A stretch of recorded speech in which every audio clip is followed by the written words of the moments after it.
Share holder democracy कितनी मजबूत है। सीएनबीसी आवाज ने शुरू किया है एक और नया अभियान शेयर होल्डरों के हक की हिफाजत का। सीएनबीसी आवाज पेश करता है एक्सरे रिपोर्ट, एक ऐसा प्रोग्राम जो आपको बताएगा आपकी कंपनी के सेहत का पूरा हाल और करेगा छिपे हुए खतरों से आपको सावधान। एक्सरे रिपोर्ट सिर्फ सीएनबीसी आवाज पर। सीएनबीसी आवाज पर कही गई हर बात का असर पड़ता है लाखों ट्रेडर्स और इन्वेस्टर्स पर। इसलिए मार्केट के सभी बड़े एक्सपर्ट्स अपनी बात कहने के लिए चुनते हैं सबसे असरदार और पावरफुल प्लेटफॉर्म। ये पहुंचाता है उनकी बात सबसे ज्यादा दर्शकों तक। बिजनेस न्यूज में सबसे बड़ा नाम, सीएनबीसी आवाज, देश का नंबर 1 बिजनेस चैनल।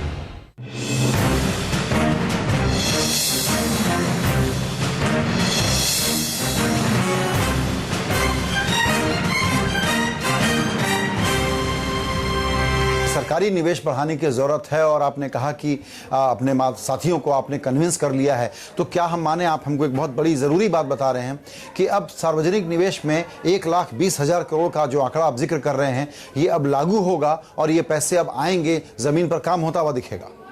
बिल्कुल।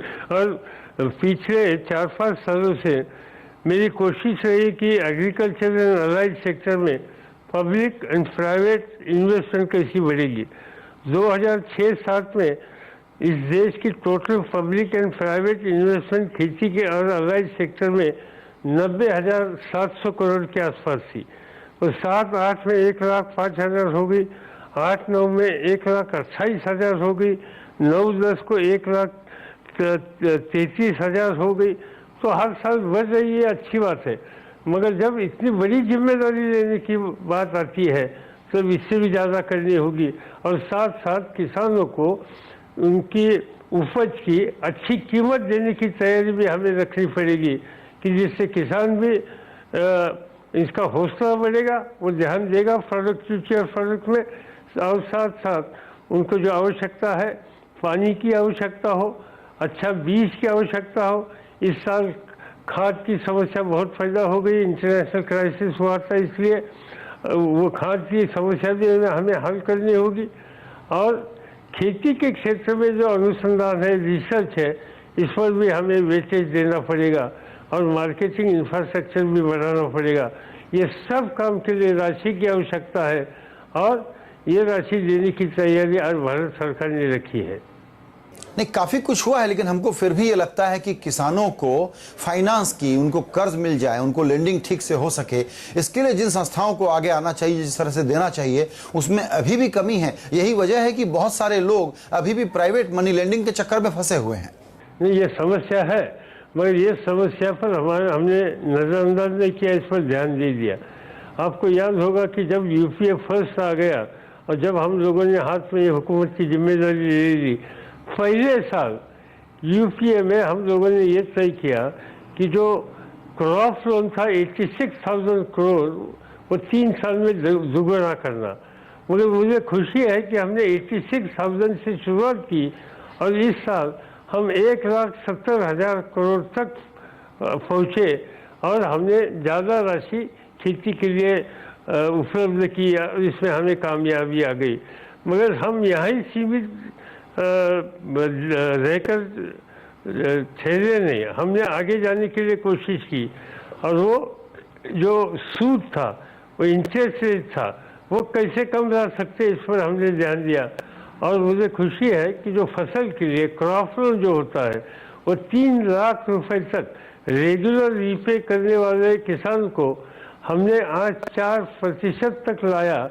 और ये इंटरेस्ट सबवेंशन की जिम्मेदारी भारत सरकार ने लेकर किसानों को एक राहत देने के लिए काम किया। इससे 2 बातें हैं कि कम सूद पर पैसा खेती के लिए मिलने लगा, फसल के लिए, क्रॉप लोन के लिए, और जो राशि थी इसमें बहुत बढ़ोतरी हो गई।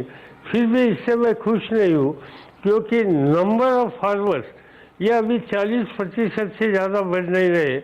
जो आपने प्राइवेट मनी लेंडर की बात की, वो प्राइवेट मनी लेंडर की बात कम करने हो तो नंबर ऑफ फार्मर्स जो फायदा लेते हैं वो हमें बढ़ाना होगा। जी, मैं अब आपसे ये समझना चाहूं कि ठीक है, बहुत तकलीफ है, बहुत कुछ करने की जरूरत है खेती के इलाके में, लेकिन वो क्या उदाहरण हैं जिनको आप हाईलाइट करना चाहेंगे कृषि मंत्री के रूप में कि देखिए ये अच्छी चीजें हो रही हैं और देश को इससे आशा रखनी चाहिए?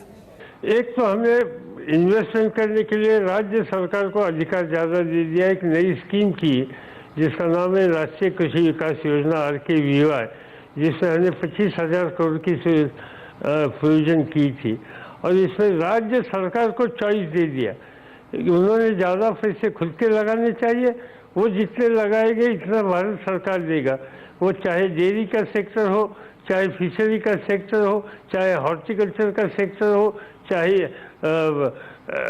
प्रोडक्टिविटी बढ़ाने के लिए कुछ कोशिश हो, ये सब काम के लिए हमने पैसे रखे।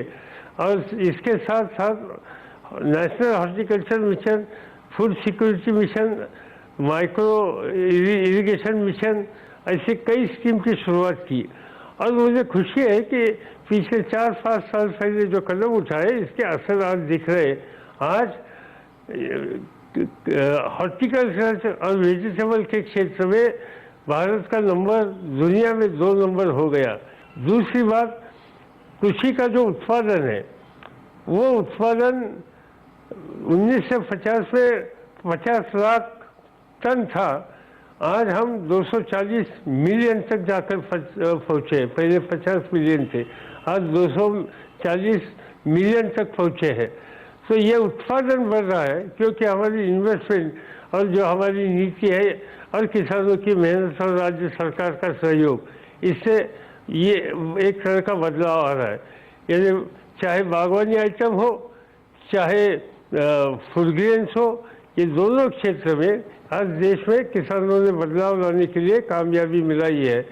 और इसलिए जिन लोगों ने मेहनत करके सरकार की योजना का लाभ लेकर देश की आवश्यकता है वो पूरी करने के लिए जो एक नया रास्ता देशवासियों को दिखाया, आज उन लोगों के लिए आज उनका दिन, आप किसान दिवस के नाम पर आज आपने ये बहुत बड़ा प्रोग्राम लेके जिन्होंने मेहनत की, जिन्होंने देश की अनाज सुरक्षा की समस्या हल करने के लिए योगदान दिया, उन पर आपने आज ध्यान दे दिया।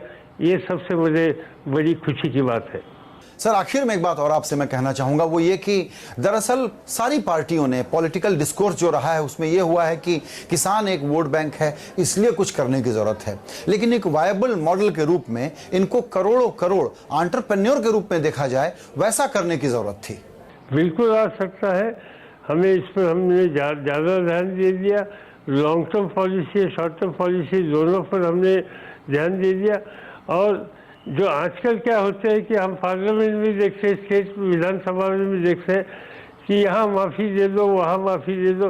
किसान ये माफ़ी भी मांगता नहीं, किसान को ये चाहिए मुझे खेती के लिए पानी दे दो, मुझे अच्छा बीज दे दो, मुझे अच्छे फर्टिलाइजर दे दो, हम इसकी कीमत देने के लिए चाहिए और मेरी प्रोडक्शन कॉस्ट देकर मुझे ठीक तरह से कीमत दे दो, मेरी उपज की कीमत अच्छी मिलेगी, तो मुझे कुछ नहीं चाहिए। मुझे देश में और देश के बाहर बेचने के लिए और प्रोसेस करने के लिए इजाज़त दे दो। ये 4-5 बातें हम किसानों को देंगे तो मुझे लगता है कि किसान भी खुश हो जाएगा और देश की आवश्यकता है वो भी अच्छी तरह से पूरी हो जाएगी।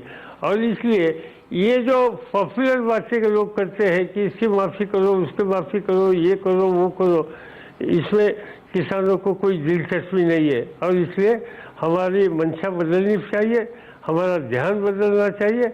जो आवश्यकता जिसकी है इस पर हमारा ज़्यादा लक्ष्य देना चाहिए। सर, आपका बहुत बहुत धन्यवाद।